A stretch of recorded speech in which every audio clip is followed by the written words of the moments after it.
Let's start with something most people never say out loud. You are sitting right next to the person you love, close enough to touch them, close enough to hear them breathe, and yet, somewhere in the quiet of that moment, you feel completely alone. Not the kind of alone that comes from an empty room, the kind that comes from a full one. That feeling, that strange, confusing weight, is one of the most misunderstood forms of loneliness that exists.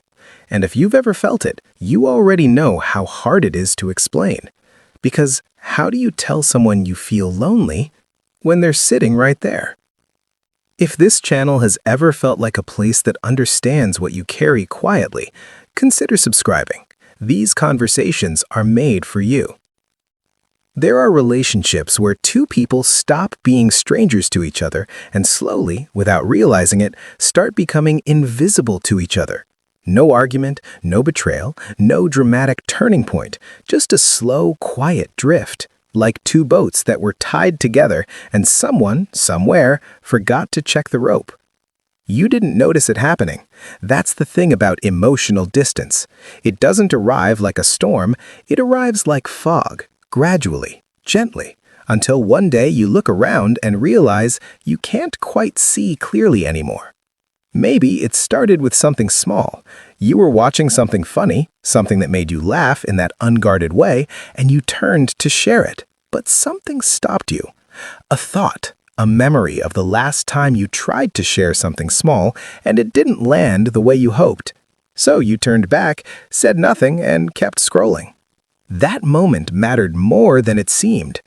There's a reason you stopped sharing the small things, but it's not what you think. It wasn't laziness, it wasn't indifference, it was something more fragile than that. It was self-protection, the quiet decision the mind makes when it is felt dismissed one too many times, not necessarily in cruel ways, but in small ones. A distracted, a glance back at the screen, a response that felt like it came from someone who wasn't fully listening. The brain is always tracking emotional safety, always asking, is this a place where I can be honest? Is this a person who will actually receive what I offer? And when the answers start to feel uncertain, the sharing slows down. The walls go up, not out of anger, but out of care. Care for the parts of yourself that feel too tender to expose again. This is what researchers call emotional withdrawal, and it's rarely a choice. It's a response. Somewhere along the way, conversations changed. You used to talk about everything. Dreams, fears, weird thoughts at 2 in the morning, the strange beauty of ordinary days. And now the conversations are mostly about logistics, schedules, groceries, who's picking up who. The relationship starts to feel less like a refuge and more like a coordination, like colleagues sharing a workspace. You sit across from each other at dinner, and the silence doesn't feel like peace anymore. It feels like distance, measured in inches. And the worst part isn't the silence itself. The worst part is the thought that follows it. Did we always have this little to say? Or did something change? Something changed, but it wasn't love. This kind of loneliness is different. It doesn't come from being alone. It comes from being present in body while feeling absent in feeling. And the strange cruelty of it is that it makes you doubt yourself. You start to wonder, am I asking for too much? Is connection supposed to feel like this after a while? Is this just what long relationships become? And so you go looking. Not consciously maybe, but you find yourself staying up later than you should, scrolling through content that makes you feel something, words that seem written directly for you, voices that explain emotions you couldn't name.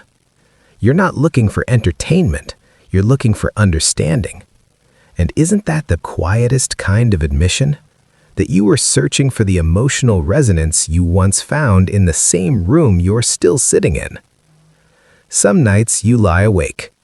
Your partner is there, beside you, breathing slowly, at peace. And you are somewhere entirely different. You're in your own head, turning over small interactions, analyzing tones, replaying moments. wondering what would happen if you said what you actually felt, wondering if they would understand, wondering if you even know how to say it. And sometimes, and this one takes honesty to admit, sometimes you let your mind drift toward an imagined version of something different. Not an affair, not a fantasy exactly, just the quiet ache for what it would feel like to be fully known, fully received, fully seen. That ache is not a flaw. It is a signal, the mind reaching toward what the heart still needs. Psychologists have a name for what happens between couples over time.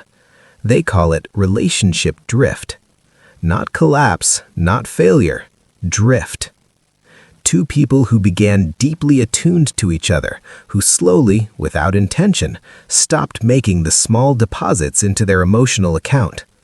The inside jokes that disappeared, the physical contact that became less frequent, the habit of asking, "How are you really?" that gave way to, "What do you want for dinner?" Drift doesn't mean love died. It means attention wandered. And attention, it turns out, is how love stays alive.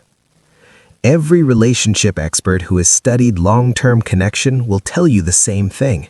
It is not the grand gestures that keep two people close. It is the tiny moments of turning toward each other.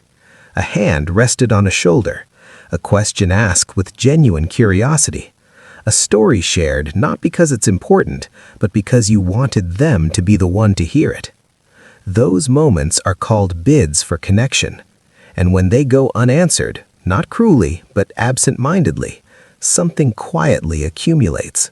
A distance that neither person chose, but both began to feel. Here is what no one tells you about loneliness inside a relationship. It is survivable.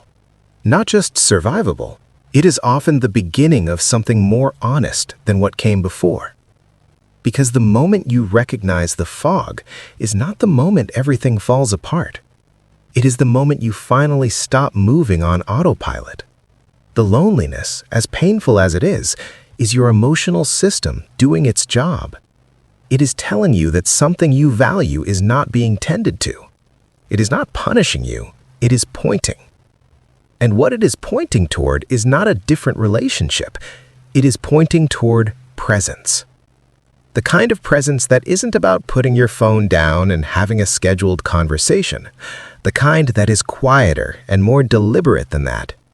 The kind that says, "I see you." Not your schedule, not your role. You. It starts with something embarrassingly small. Share the thing you almost didn't share. Ask the question you've been carrying. Reach out not because the moment is perfect, but because the distance has already cost you enough. You don't have to rebuild everything at once. You don't have to have the conversation that solves it all tonight. You just have to make one small movement toward each other and mean it. Connection is not a destination you arrive at and stay. It is something you return to again and again, through the distracted seasons and the logistical months and the quiet drifts that no one plans for. The couples who stay deeply connected are not the ones who never drift. They are the ones who learn to recognize the fog when it arrives, and who choose, even in small ways, to find their way back. So if you are sitting next to someone right now, or lying awake beside them in the dark, and feeling that particular loneliness that has no clean explanation, know that it does not mean love is over. It means love is waiting. Waiting for the moment you stop moving through your days side by side on autopilot and choose, just once, just tonight, to actually arrive. The distance you feel is not the end.